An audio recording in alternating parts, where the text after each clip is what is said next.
বিশ্বের সবচেয়ে উন্নত দেশ, প্রযুক্তির শিখরে থাকা এক ভূখণ্ড আমেরিকা, যাকে আমরা চিনি স্বপ্নের দেশ হিসেবে, যেখানে মানুষের অধিকার আর জীবনের মূল্যকে রাখা হয় সব কিছুর উপরে, বিশেষ করে তাদের চিকিৎসা ব্যবস্থা, যা সারা বিশ্বের কাছে এক অনন্য আধুনিকতার উদাহরণ। কিন্তু এই ঝকঝকে আধুনিকতা আর গগনচুম্বী দালানগুলোর পেছনে কি কোনো অন্ধকার গলি লুকিয়ে আছে, যেখানে মানবিকতা শব্দটা কেবল ডিকশনারিতেই সীমাবদ্ধ? আজ আমরা সেই মানবিক চিকিৎসার মলাটে ঢাকা এক ভয়ঙ্কর অমানবিক বাস্তবতার মুখোমুখি হব, যা দেখে আধুনিক সভ্যতা নিয়ে আপনার মনে ঘৃণা জন্মাতে পারে। ঘটনাস্থল আমেরিকার জর্জিয়া অঙ্গরাজ্যের চেরুকি কাউন্টি। সেখানকার নামকরা নর্থ সাইড হাসপাতাল। সময় তখন ভোর 6:05। যখন পুরো শহর মাত্র জাগতে শুরু করেছে, তখন জোন্স ব্রেন নামের এক ব্যক্তি অসহ্য যন্ত্রণা নিয়ে হাসপাতালের জরুরি বিভাগে প্রবেশ করলেন। কিডনির তীব্র ব্যথায় তার প্রতিটি কোষ যেন ছিঁড়ে যাচ্ছিল। তিনি ঠিকমতো দাঁড়িয়ে থাকার শক্তিটুকুও হারিয়ে ফেলেছিলেন। একজন মানুষ যখন যন্ত্রণার শেষ সীমায় পৌঁছে যায়, তখনই সে নিজের নিয়ন্ত্রণ হারিয়ে এভাবে আর্তনাদ করে। কিন্তু সেই বুক ফাটা আর্তনাদ কি সেই হাসপাতালের পাথরের মতো দেয়ালগুলো কিংবা সেখানে দায়িত্বরত কর্মচারীদের পাথরের মতো হৃদয় পৌঁছতে পেরেছিল? 1 মিনিট নয়, 2 মিনিট নয়, টানা 90টি মিনিট। ঘড়ির কাঁটার প্রতিটি সেকেন্ড জোন্স ব্রেনের কাছে ছিল এক একটি যুগের মতো। দীর্ঘ 1.5 ঘন্টা ধরে তিনি হাসপাতালের সেই শীতল মেঝেতে এবং চেয়ারে বসে যন্ত্রণায় ছটফট করেন, বারবার সাহায্যের জন্য করুণ আকুতি জানালেন। কিন্তু সামাজিক যোগাযোগ মাধ্যমে ছড়িয়ে পড়া ভিডিওতে যে দৃশ্য দেখা যায়, তা আধুনিক যুগের যে কোনো নিষ্ঠুরতাকেও হার বানায়। হাসপাতালের কর্মীরা তার খুব পাশ দিয়েই নির্বিকারভাবে হেঁটে যাচ্ছিলেন। কেউ ফাইল গোছাচ্ছিলেন, কেউ নিজেদের মধ্যে কথা বলছিলেন, অথচ তারা এমন ভাব করছিলেন যেন তাদের সামনে কোনো মানুষ নয়, বরং জড়ো কোনো বস্তু পড়ে আছে। যে দেশে বনের পশু পাখির সামান্য কষ্টের জন্য শক্ত আইন আছে, সেই দেশে একজন জীবন্ত মানুষ হাসপাতালের ভেতর এভাবে কাতরাবেন আর দায়িত্বপ্রাপ্তরা বধির হয়ে থাকবেন? এটাই কি আমাদের কাঙ্ক্ষিত আধুনিক সভ্যতা?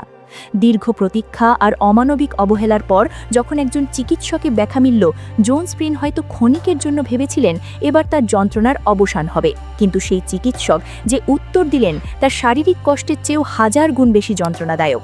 চিকিৎসক তাকে কোনো প্রাথমিক চিকিৎসা বা সান্ত্বনা দেওয়া তো দূরে থাক, উল্টো অত্যন্ত শীতল এবং রূঢ় কণ্ঠে জানালেন, অন্য রোগীরা 3 ঘন্টা ধরে এখানে শান্তভাবে বসে আছে, তাকেও তাদের মতোই ধৈর্য ধরে অপেক্ষা করতে হবে।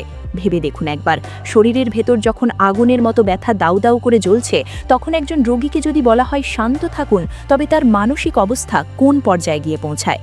চিকিৎসা কি তবে আজ মানুষের প্রতি দয়ামায়ার ঊর্ধ্বে কোনো যান্ত্রিক নিয়মের বেড়াজালে বন্দী হয়ে গেছে? আমেরিকার এই চিকিৎসা ব্যবস্থাকে আজ অনেক বিশ্লেষকই কর্পোরেট কসাইখানা বলে অভিহিত করতে বাধ্য হচ্ছেন। এখানে আপনি একজন মুমূর্ষু বা অসহায় রোগী নন, বরং আপনি কেবল একটি ইন্স্যুরেন্স আইডি অথবা একটি নির্দিষ্ট বিলিং নম্বর।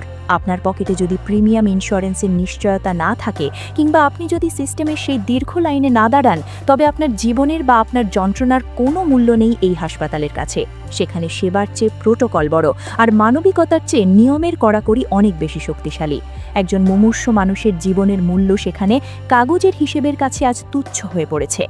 অবশেষে জোন্স ব্রেন যখন বুঝতে পারলেন এই হাসপাতালে তিনি চিকিৎসা নয়, বরং চরম অবহেলার শিকার হয়ে মারা যেতে পারেন, তখন তিনি সেই নরক সদৃশ জায়গা থেকে বেরিয়ে অন্য একটি হাসপাতালে যাওয়ার সিদ্ধান্ত নেন এবং আশ্চর্যজনকভাবে সেখানে পৌঁছানোর মাত্র 30 মিনিটের মধ্যেই তাকে কেবিন দেওয়া হয় এবং প্রয়োজনীয় চিকিৎসা শুরু করা হয়।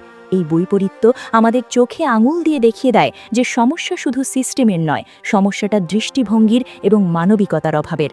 আর জোন্স ব্রেনের এই কান্না কেবল জর্জিয়ার কোনো হাসপাতালের মেঝেতে সীমাবদ্ধ নেই, এটি সারা বিশ্বের সেই সব অসহায় রোগীদের হয়ে আওয়াজ তুলছে যারা প্রতিদিন সিস্টেমের যান্ত্রিকতায় পিষ্ট হচ্ছেন।